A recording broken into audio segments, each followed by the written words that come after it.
So who remembers The Witcher? That's a very popular franchise, and in the latest game, The Witcher 3, there was a game called Gwent.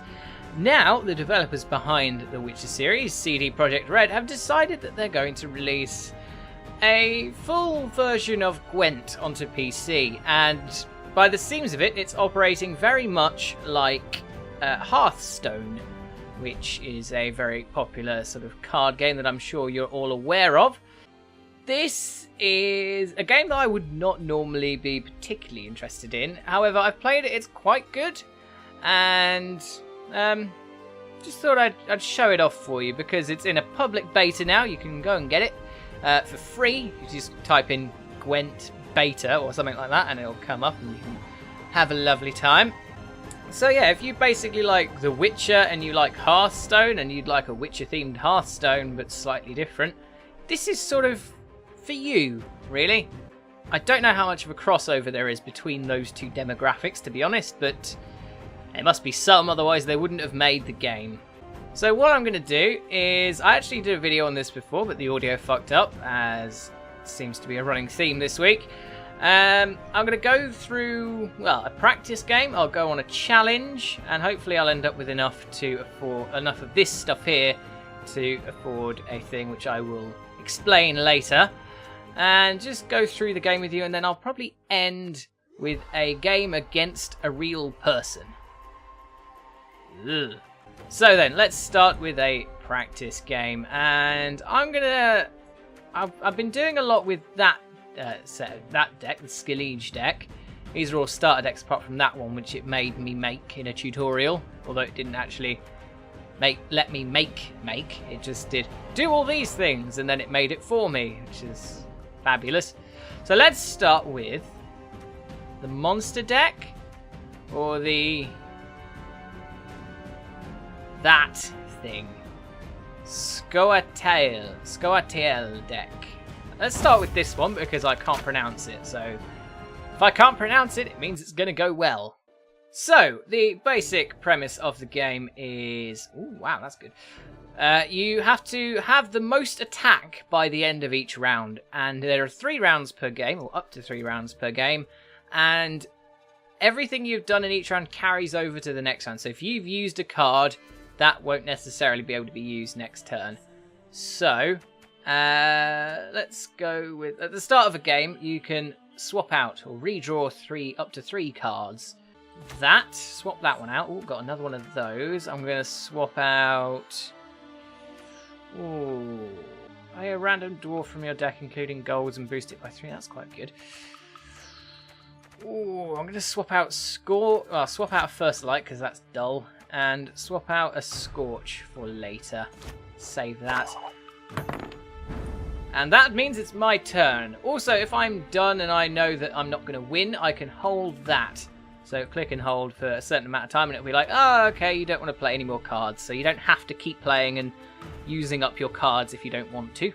So then what we're going to do, what we're going to play first. We might play one of those guys, because they're sort of, yeah, all the deploying things are sort of, I'm going to deploy this one here. And then I can play, I've only got one other dwarf in my deck. Boost an ally by 3. If it's dwarf, boost it by 5 instead. And I'll play that guy there. Which means that this guy gets boosted by 5, and that guy gets boosted by 3. Oh, holy shit. That's actually a very good start for me. And what did that guy do? Whenever you play a special card, boost self by 1 wherever this unit is. Okay. Dwarven Skirmisher. Deploy. Damage an enemy by 3. If the unit was not destroyed, boost self by 2. I'm not going to destroy that guy, so he's going to go here. And he's going to break that guy's kneecaps, apparently, and boost himself by 2. Oh, he's passed already. Okay, so he's passed. He doesn't want to do anything else, and neither do I, because that was a good first turn. There we go. First round 1. Starting round 2. Okay, so now I can swap some things out if I want to. I'm going to swap out one of the potions. I can only do 1. I don't remember what the conditions are for swapping out. Oh, it's my turn. Ah! Geralt is in my deck. And let's start with... I don't want to damage anything. That's the thing. I'll just start with this guy again, I think. Play a gold card from your deck. Destroy the highest unit. Deploy mulligan up to 3 cards. I don't know what that means. Let's try it. No, I'm going to wait. Mulligan. Okay, so it's got all the explanations on here. So, spawn, add the card to the game and play it. Deploy, trigger this ability when the card is placed on the board, which is that. Mulligan, exchange a certain number of cards in your hand for cards in your deck, including golds unless otherwise stated. So I can do the swap if I deploy it. I'm going to do that. Play card. Yes, there we go. So now I can't play that leader again for the rest of the turn. It's sort of a one-time thing, I think. But anyway. Thank you. She's going to do that. And now I can do some swaps. Let's get rid of First Light. Oh, I've got Triss. And I'm going to get rid of Royal Decree because I think that's both of my golds. Oh, I like that one. And let's get rid of one of these guys because then... okay. Hello, Geralt. Deploy Brave. Trigger this ability of your opponent's winning the current round. Okay, so if I deploy Geralt while the opponent has more than me, then yes, I can strengthen myself by 3. Let's get this over with. And I just did, because we had more than what? What in the who and the where? The storm is coming. Let's enjoy the weather while we still can. What the fuck? What? I'm very confused. I now have this. It's a spy. If this unit is spying, move it to your side after you place an ambush unit. Okay. I'm very confused. Damage a unit by 5. Boost an ally by 3. If it's a dwarf, boost it by 5. Damage enemies by 3 and then 1. Gold ones can't be damaged by effects, by the way. They're sort of on the field forever. Destroy the highest units. That'll destroy that guy. Which is probably quite useful. Yes, let's do that. Bye-bye. So now he's back down to 10 again. Up to 17 again. Oh, and he's destroyed... Oh, he's destroyed the spy. Okay. Well, actually, that's more useful for me than anything else, so well done on that front. So let's have... What have we got? What have we got? I can boost somebody by 8. I could... That's more useful than basically anything else at the moment. Boost the 2 units to the right... Or 2... What? Yes. Wow, okay, apparently I can't read. Boost 2 units to the right by 3. So I could put that there next to Geralt, and then him and whatever I put next to Geralt would be boosted by 3. That's very useful. I think I'm going to play this one on... Oh. Okay. Well, okay. I can't use that on any of my units. Okay, that's a lesson learned. Right, let us play that. That's ranged only. And I can destroy his 1. Ow. Also, I like the fact that this guy here is the enemy is called Turing Machine. That's quite fun. Boost an ally by 3 if it's a dwarf. Do it by 5. That guy's a dwarf, isn't he? Yes. So put him there. As a poison. And that guy is up to 7 again. Ah, you dick. Ooh, ow. That's less fun. If I use Triss, I can damage him by 5, but I don't know if I want... I'm going to do that on this guy. So he's up to 10 now. I'm nearly ahead. Oh, you dick. Damages by 3 and then 1. Yeah, let's do it like that. So he's going to... 3, 1, lovely. So he's now down to 6. Oh, man. Shall I just concede the round? No, because if I concede the round, then it'll go down to the final round. But if I can just win this round, then I win altogether. Let's play Triss right there. And damage that guy by 5. So now I am winning. With humans, by thus. And let's play you. Ooh. There. Come on, pass it. Oh no, okay. He's not going to pass it. I've got one left. Oh. So I need him to not have a 5. Slaughter them, Damn it! man! Oh no. Oh. Shit. This is going to be interesting. This next round is going to be very short because neither of us have full hands. Well, that guy stays on. Oh, I did not know that. Cool. And I'm going to swap that out for that. My folk have suffered much. I can copy that person's power, I think. I must. 6. Please don't be a monster. If I must. Oh! No. Piss! Okay, so that was a practice match. That went well. Let's go for a one of these little challenges instead. So it's just basically the same thing. This is the single player. Let's try this starter deck that was made for me and see how it goes. Also, some of the cards animate themselves. I think the animating themselves seems to be to do with rarity because you can get cards Checkmate. of the same type, some that animate, some that don't. So I think the rare ones have an animation. So we've got that, which is a very useful card. Priestess of Freya. Deploy, resurrect a bronze unit from your graveyard. That is useful, but not yet. Triss again. This guy. What is veteran? I keep forgetting. Archers. Archers. Get rid of one archer, maybe. Or I don't like that one. That one's annoying. And get rid of that one again. Okay, so we are left with, what was that? Torrential Rain. Okay. It's my turn first. Let us start with... So what is a veteran? Trigger this ability at the start of rounds 2 and 3 when this card is in the hand, deck, or graveyard. Ah, okay. Cool. Turn 3 of when? I don't know. Round 2 and 3 when this card is in the hand, deck, or graveyard. Ah, okay, so not activated in this round, but activated in the next round. Okay, that's useful to know. Deploy boost damage units to the left, whip by 3. Just need standard start. So if this guy gets deployed, he gets damaged by 1. But that's still a solid 7 out on the field to start with. So let's go with that. And now it's down to a 5. Let's go with Triss. And then I can kill that thing entirely. Okay. That's a good start. Deploy. So Vesemir can summon Eskel and Lambert.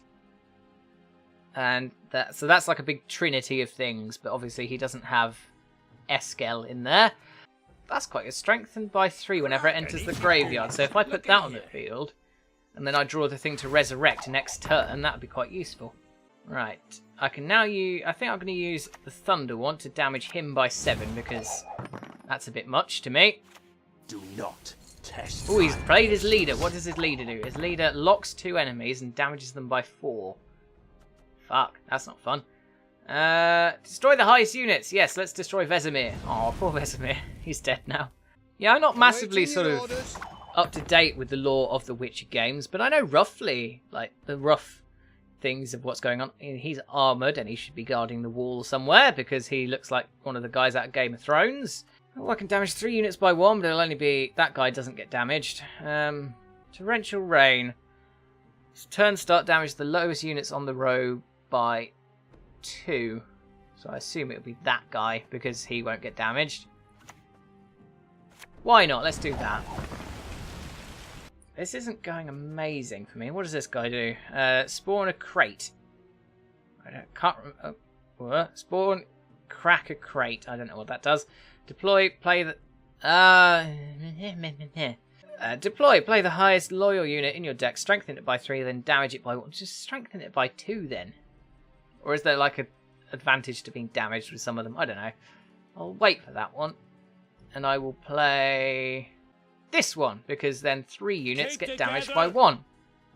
1, 2, and 3. Although that armor there is quite a useful thing. It doesn't count for their attack, but it means that they take some hits before they start losing attack. Oh, there's Eskel. So what? Oh, whatever. I'm gonna play my other archer guy. Keep together. 1, 2, and 3. So So I'm sort of catching up on the attack front now, but I don't have as many cards as he does. 3 units to the left. So those are damaged units, so I can do that. That one's dead. Fabulous. Ah, so I'm just going to pass this round now. Not going well for me. Should draw just the 1, 2 cards. Lovely. And that's the resurrection one, which is useful. I'm going to swap out Doo-Doo again. Really don't like that name. That's a really stupid name. Let's start then by playing this one. We serve her who is virgin, mother, and crone. Okay. And let's do that guy, who can be played there. Toggle units locked. No units are currently locked. Veteran. Let's play him there then. And I can strengthen one of them by 2. Even the strength out between units is the best option, because they can get damaged. I'm sure you don't, mate. Toggle units lock. I'll just play that one. I'm a dwarf for business. That'll go fine. Oh, I can lock 1 then. Ooh. What does locking do? I can never remember. That guy is locked. There we go. Something lock. And I'm going to pass. Okay. So I won that round. Do I want to swap him out? No, because he did well. So no, finish redrawing. Yeah, that's fine. My turn. Let's start by playing him. There. And I summon the highest loyalty person from my deck. There. Huzzah. Well, that's literally all you can do. So, well, it's last round anyway, so why not? Well, you can't win, so hooray, 23-5, and I won a game, so 2 for 1 so far, and because that was a challenge, I get some extra currency out of it. 50 ore, which can be used to purchase kegs from the keg shop, which probably doesn't mean a lot to you yet. So, let's just show you the trinkets. What are trinkets? I've not looked at trinkets yet. Change your avatar, title, and more. Ooh. So I can actually change my avatar from Geralt to all of these people. Ciri, that person. I don't know most of these. I know Triss, I know Ciri, and I know him. Oh, I know Yennefer as well. Okay, I just don't know the rest of them. I feel like I know nothing about this series. Borders. Oh, you can actually unlock borders. Oh, cool. Achieving rank 3 in ranked play, which I haven't done any of yet. And titles, novice. Do these actually give you anything? Probably not. It's just like, you are this thing. Collection, that just views your cards and you can use this, craft them and whatever else is card crafting. This is basically Hearthstone, just with a slightly different game attached. Let's see, what do I have? I can craft that card, can't I? Yeah, I can make it if I have 400 of that currency. And you can make that currency by milling cards that you have more than... Well, by milling some of your other cards, if you wish to. Although I can't do that currently because I am a very low level. And there's the deck builder, so just making new decks. Which I really can't be asked to do, actually, because... effort. It's a lot of effort. Buy powder to transmute cards. Yeah, and here's the fun bit. Look at all of those. Look, microtransactions. It's a free game. It's free to play. So, you know, that's the economy we're working with. And then here's the card kegs. Yeah, each keg contains 5 cards. At least one will be rare or whatever. One keg for 100 of that ore stuff. And that's what you get for doing the challenges. And I assume for doing multiplayer games. Or you can spend real world money. £58 to... I'm just going to shut him up. £58 for 60 kegs, which is not a nice price. But, you know, some people will pay it because they want to get all the cards and they want to get the cards as quick as they can. Because I'm assuming that this is going to work the same way that Hearthstone does and releases new cards periodically. Meaning that it will soon be... It'll be sort of better than the Gwent in The Witcher because there'll be more cards and more strategies to play with. So, let us end this game then on a casual, friendly game of Gwent with that deck. Why not? Let's go with it. Searching for a worthy opponent. Here's hoping. Oh, Opponent found. Well, better than the Friday the 13th game. Apparent matchmaking, which is supposed to be pretty damn awful. So I'm playing against Alienated Soup, which is fun. Right, let's redraw some. I will redraw those two because they're currently not useful. And I will also get rid of... I'm going to try and be slightly quick with all this. Get rid of one of those. There we go.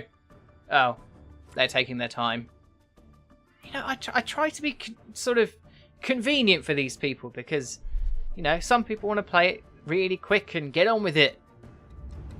Not this person, though. Oh, there's a time limit on... Ah, good. That's a useful thing. There's actually a time limit on these things when you're sort of playing online. They're good to you. They're not just going to leave the other person hanging. Hooray. Ah! Jesus Christ! That made me jump. A problem has occurred that... Yeah, okay, so... Fine. Oh, I won, though, technically, because of it. Why not? I'm not going to complain. Free win. Let's see what that free win got me.